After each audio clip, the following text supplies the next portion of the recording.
Okay, so before we start today's review, I do have some questions for you. Raise your hand if you are familiar with the character Sibella from Scooby-Doo and the Ghoul School.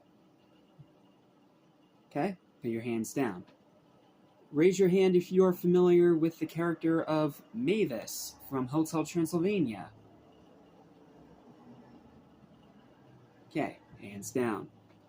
Now, raise your hand if you're one of the people that has actually seen the classic monster movie that has actually inspired both characters to be created in the first place. Yeah, I see barely anybody's hands are up. So, yeah, this is going to be an interesting little tidbit for you today, because we are taking a look at the movie that not only closes out the golden era of the entire Universal horror cycle, at least of this classic era, but we're also taking a look at the movie that has pretty much inspired every single female vampire in pop culture in one way or another for many, many decades to follow. Including, as I said before, Sibella and Mavis. So, prepare yourself for a history lesson, because this is going to be a pretty long review, because there's actually a lot to talk about with this one, because unlike Werewolf of London, we actually have a good bit of background info on this. So, let's dive straight into it together, shall we? What's up? What's happening? What's going on? Everybody, welcome back to Animation Station, registered for anything and everything animation, including TV and movies, and especially monster films. I am your monster fanatic and host, Jackson Small. Welcome back to 31 Days of Horror Monster-Mania. Welcome to Dracula's Daughter, the movie that has inspired every single female vampire made in pop culture to follow after it. Even today, it's still inspiring female vampires. No, that is not a joke. That's just a straight up fact. So, let's not waste any more time and get straight into the very lengthy, long trivia production notes on this one, because there's a lot to talk about. So, here we go. Universal originally did not hold the rights to Dracula's Guest, a chapter excised from Bram Stoker's original novel and the purported source material for this film. The story includes an encounter between a man, presumed to be, some to be John Harker by some of them, although the character is never identified, and a female vampire. The story does not establish a filial relationship between the female vampire and Dracula. However, MGM executive David O. Selznick negotiated a contract in 1933 with Stoker's widow, Florence, to buy the rights to the chapter for an advance of $500 against a purchase price of $5,000. MGM's lawyers and executives were worried about the use of the word Dracula in the film's title, fearing that Universal would take legal action, although Selznick's contract with Stoker explicitly listed Dracula's Daughter as a possible alternative title. The project was codenamed Tarantula in correspondence. Bit weird. Selznick hired John L. Batterston, who had previously worked on the 1931 Dracula and Frankenstein, to write the screenplay. Batterston's screenplay involved tying up loose ends from the original film. In it, Van Helsing, it says Von Helsing in the summary, that's funny. Van Helsing returns to Transylvania to destroy the three vampire brides seen in Dracula, but ends up overlooking a fourth tomb concealing Dracula's daughter, Zaleska.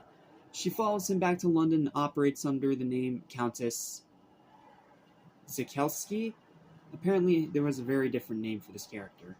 She attacks a young aristocrat, and Van Helsing and the aristocrat's fiancé track her back to Transylvania and destroy her.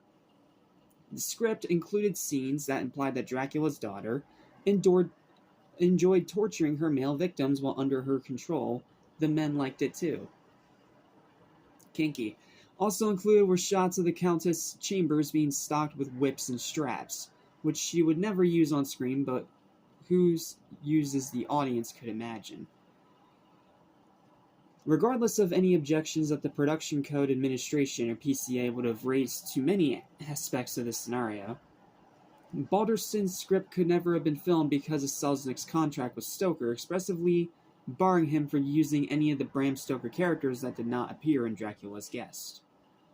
Selznick then resold the rights to Dracula's Guest to Universal in September of 1935 for $12,500, which included the rights to Batterston's scenario.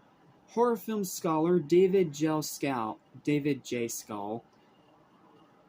theorizes that this was Selznick's actual motivation in buying the rights in the first place, to profit from Universal's desire for a sequel to tie up the only obvious source material. Universal Studio head Carl Laemmle Jr., nicknamed Jr., wanted James Whale, fresh from his great success with Bride of Frankenstein and The Invisible Man, to direct Dracula's Daughter. Whale was idle, waiting for Irene Dunne to finish working on Magnificent Obsession so she could begin working on his Showboat.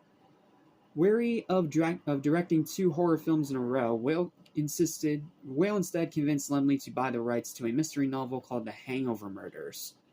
It's weird how Whale continues to get his ways despite not being in very many horror films. Laemmle agreed only after extracting a promise from Whale that he would direct Dracula's Daughter next. Whale completed work on the film, titled Remember Last Night, for release on September 4th of 1935.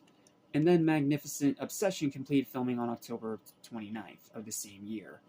With Dunne freed up, Whale went to work on Showboat. Laemmle replaced him with A. Edward Sutherland, who was best known for his work on comedies. Sutherland had as little interest in Dracula's Daughter as Whale had, and soon left the project. And that's when Hillier came on to direct. What was his full name? Give me a second. Lambert Hillier. That's when they came on. The Universal script. The earliest scenario for the Universal film was written by R.C. Sheriff. Yes, that's actually their name. It began with 3 scenes set in the 14th century and centered around the Dracula legend. It then switched to the present day, focusing on 2 engaged couples who visit Transylvania.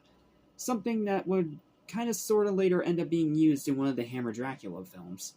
The men explore the ruins of Dracula's castle. One is later found insane and the other goes missing. Professor Van Helsing is summoned and he tracks the missing man to London, where he is enthralled to Dracula's daughter, the Countess Zielinski, because I still haven't changed her name yet, apparently. When she attempts to flee from her thrall to the Orient by ship, Van Helsing and 3 other book passages on the same ship. During a violent storm, Van Helsing destroys Dracula's daughter, and with her hold over the men broken, the scenario closes with a double wedding. The version was submitted on August 28, 1935 to the British Board of Film Censors, which rejected it, saying in part Dracula's Daughter would require half a dozen languages to adequately express its beastliness. Fair enough. On September 10th, Sheriff met with BBFC representatives and submitted a revised scenario 2 days later. This scenario was passed, but because its details were not recorded by the BBFC, it is unknown how much it actually differs from the original, or how much, if any, of that scenario was retained in the overall final script of the movie. Pretty interesting, the many tangled webs that you untangle in these Universal movies. Universal also submitted Sheriff's first draft to the PCA on September 5th of 1935 and encountered stronger resistance from PCA enforcer Joseph Breen than it had with the British. Breen reported back that the script contained countless offensive stuff which makes the picture utterly impossible for approval under the production code. In other words, they were pussies. A second draft was submitted on October 21st, but it too was rejected with many of Breen's objections centering around the 14th century scenes in which Dracula himself appeared. However, it is unclear whether or not this submission was the same submission that the BBFC had previously passed. A third Sheriff draft was submitted on October 24th, and then Sheriff's fourth and final draft was submitted on November 10th. All remained unacceptable, and Whale biographer James Curtis suggested that Whale, who had no interest in the project and feared that his commitment to it might cost him control over the filming of Showboat, encouraged Sheriff to submit ever more wildly unacceptable versions in hopes of getting himself off the film. On January 14, 1936, producer E.M. Asher advised Breen that the Sheriff script was not going to be used, and that a new script would be put together from scratch. And this is when screenwriting duties were handed over to Garrett Fort. Dracula's Daughter was Gloria Holden's first starring role, and reportedly she was extremely displeased at having been assigned it. Like many actors, Holden looked down on horror films. Shame on you. She had also seen Bela Lugosi struggle over the years since Dracula was made to free himself from typecasting, and feared that the role would lead to the same fate for her, as it was hard for Lugosi to get work after that. Critic Mark Clark, quite a name, believes that, ironically, it may have been Holden's disgust for the role that led to the quality of her performance. Her disdain for the part translates into a kind of self-loathing that perfectly suits her troubled character, because this movie is about a reluctant vampire. So having someone that's actually reluctant to be in the movie actually ends up working to the film's overall advantage in terms of the story it's trying to tell. Weird how that all works out, isn't it? Initially, Lugosi and Jane Wyatt were set to star in the film. Universal also announced that Boris Karloff and Colin Clive, who had starred together in both the Frankenstein movies, would also appear, and that Cesar Romero would play Dr. Garth. According to The Hollywood Reporter, before casting Pitchell, Universal had sought Herbert Marshall for the role of Sander. None of these people appeared except, after a fashion, Lugosi, in the form of a wax bust molded in his image for use in Dracula's coffin, in the ritual burning scene that you see in the movie. Some sources report that Lugosi was paid as much as $4,000 for his abortive involvement, but the only confirmed record of any financial arrangement is a letter in which Lugosi consents to the use of his likeness, at no cost, to create the wax bust. Because again, this dude was literally so dedicated to the role that he literally was buried in his Dracula cave. So, no surprise that he actually was willing to let people use his likeness for a movie that's connected to Dracula for no additional cost. Makeup artist Jack Pierce and special effects supervisor John P. Fulton worked together closely, especially on Holden's makeup design. Notably, they combined special lighting with a grayish-green makeup for Holden's final scenes, creating a parlor, however you pronounce that contrasted with the more normally flesh-toned makeups of the others in the scene. Heinz Rohmheld composed the score, and Albert S. D'Agostino, however you pronounce that, redressed Charles D. Hall's set of Dracula's castle and recreated new sets, including a London bridge, the moor where Dracula's body is burned, and Countess Celesca's apartment. Shooting on Dracula's Daughter began on February 4th of 1936, rushed into production before Fort had completed the script, because of a deadline clause in Universal's option of the property from Selznick. The script was not finalized until shooting had been underway for 3 weeks. The film was completed on March 10th of 1936. Despite studio orders that the film be shot on a 7-day-per-week schedule, filming ran 7 days over its schedule and $50,000 over its budget, with the final cost of the film tallied at over $278,000. Dracula's Daughter was the last in the first cycle of the Universal horror films, or as we call it here with horror fanatics, the Golden Era, that reached back into the 1920s. Publicly, Universal stated that it was because a British ban on horror films would cut too deeply into the revenue such films could generate. In truth, the cycle was actually suspended because just before filming Dracula's Daughter had actually wrapped, the Laemmle family had actually lost control of Universal. Because of cost overruns on a number of pictures, Junior Laemmle was forced to borrow $1 million on November 1st of 1935. The money came from J. Cheever Cowden, head of the Standard Capital Corporation, and from Charles R. Rogers. When the loan was called in March of the following year, Universal was unable to repay it. Standard assumed control of the studio on March 4th of 1936, and Rogers ended up replacing Junior Laemmle as head of production. Rogers did not like horror films, and he shut down production on a grand majority of them following the release of Dracula's Daughter to focus on fare like Dean Durbin musicals.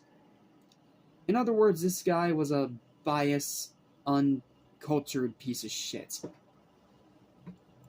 Universal would not return to the horror genre for 3 years, when it released Son of Frankenstein in 1939.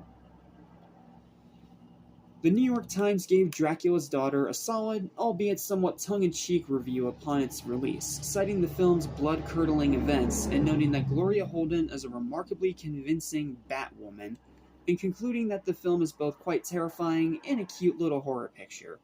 Variety also praised the production and Holden's performance in particular. Despite critical approval, Dracula's Daughter was unable to duplicate the box office success of the original Dracula. I mean, it was never going to begin with. That movie has become such a landmark that anything would be hard to top it. Hell, even now, with most vampire and Dracula movies today, it's still finding hard ways to top it.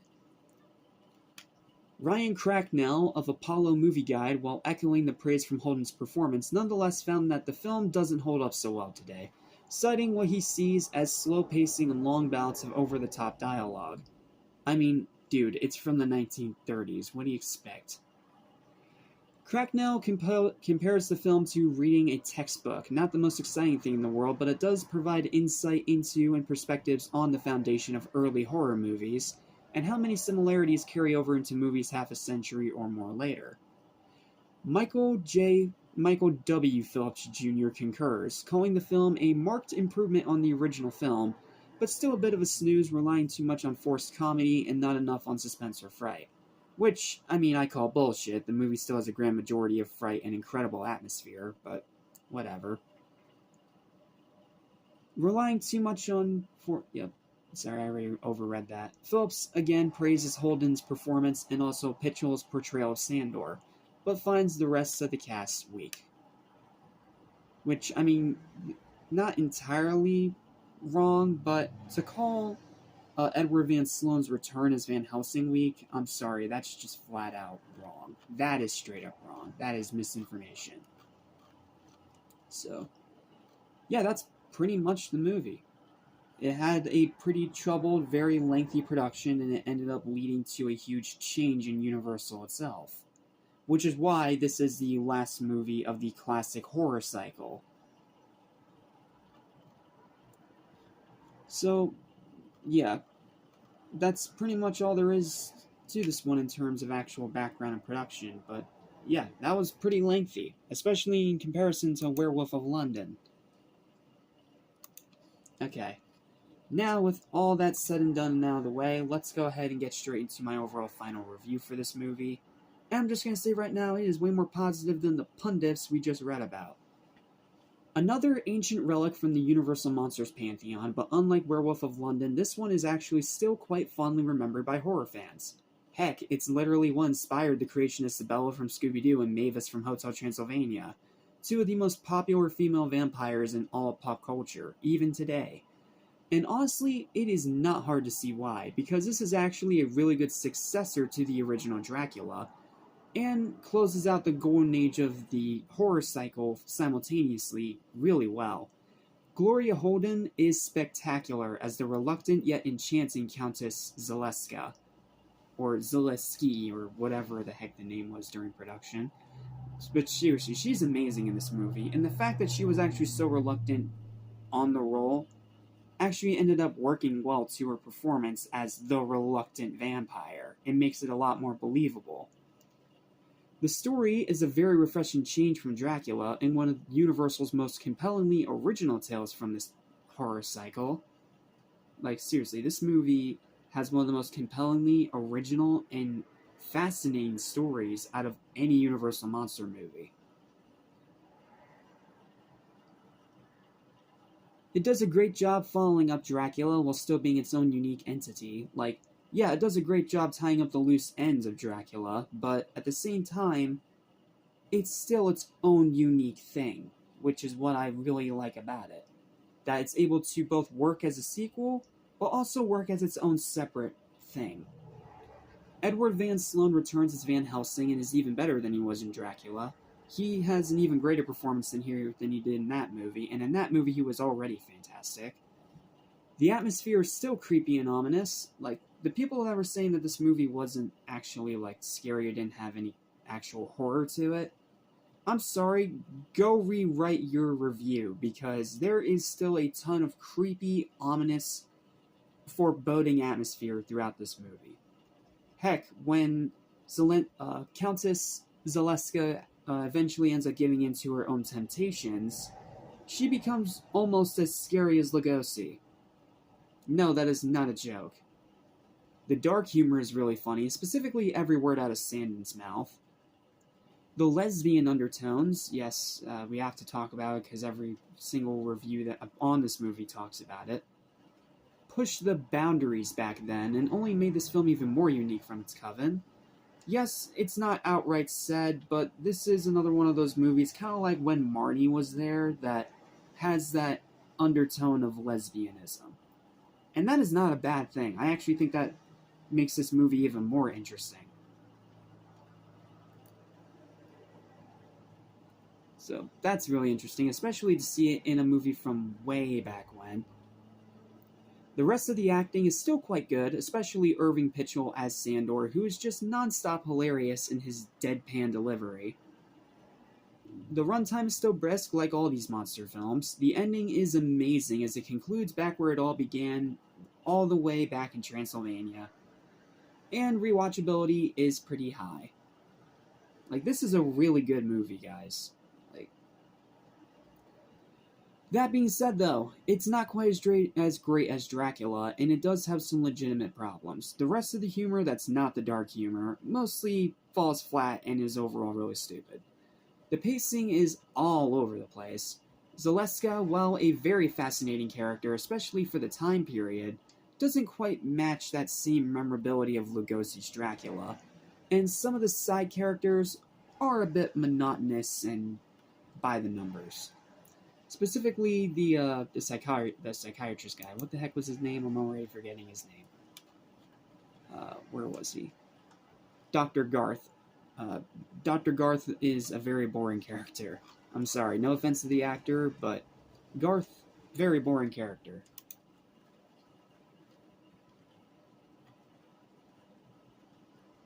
Overall, though, this is still a great film. It's a great monster film, and it's a great movie to conclude the first golden era of the Universal horror cycle. It earned its place in the Universal horror legacy and bookends the golden age quite nicely. But it doesn't quite soar as high as its predecessor as much as it tries to, and this movie really does try. There is genuine effort throughout this movie.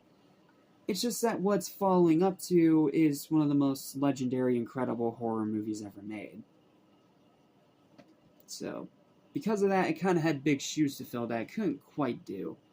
But it damn well tried its best, and for that, it deserves praise. However, if for whatever reason you have not seen this movie yet, absolutely check it out, just to see where the biggest origin and inspiration for every female vampire in pop culture comes from. And that's it. That is literally all I've got for Dracula's Daughter. It's a very fascinating movie, it's a very interesting movie, and honestly, it's only gotten better with its age. So, overall, my final verdict for this movie is going to be a high, well-deserved, but still flawed and still not quite as good as its predecessor, 8 out of 10. It's a great movie, but it definitely has some aspects to it that haven't aged well. But for what it was able to do, and considering the rushed production that it had, it's impressive it turned out as a great movie at all. So, yeah, that's it. And that concludes the very first horror cycle of the Universal Monsters saga.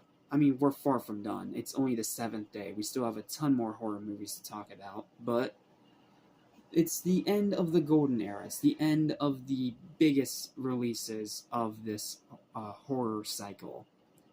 Now, that doesn't mean that we're not going to get any more good movies. In fact, there are rarely any bad movies in this entire pantheon. I'm just going to say that right now. But this is the end of the golden era. So, now we move on to the silver era for our next review.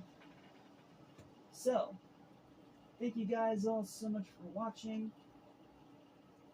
Feel free to like, share, and subscribe for more videos like this almost every single day. Feel free to hit the hype button to help this get higher up in the algorithm if you so desire. And let me know your thoughts and opinions on today's review and the movie I reviewed in the comments down below. And if you are a huge fan of this movie, I'd love to hear your thoughts on it and how it connected with you. Well, that's it. Thanks for watching, and I'll see you spookies next time for Son of Frankenstein.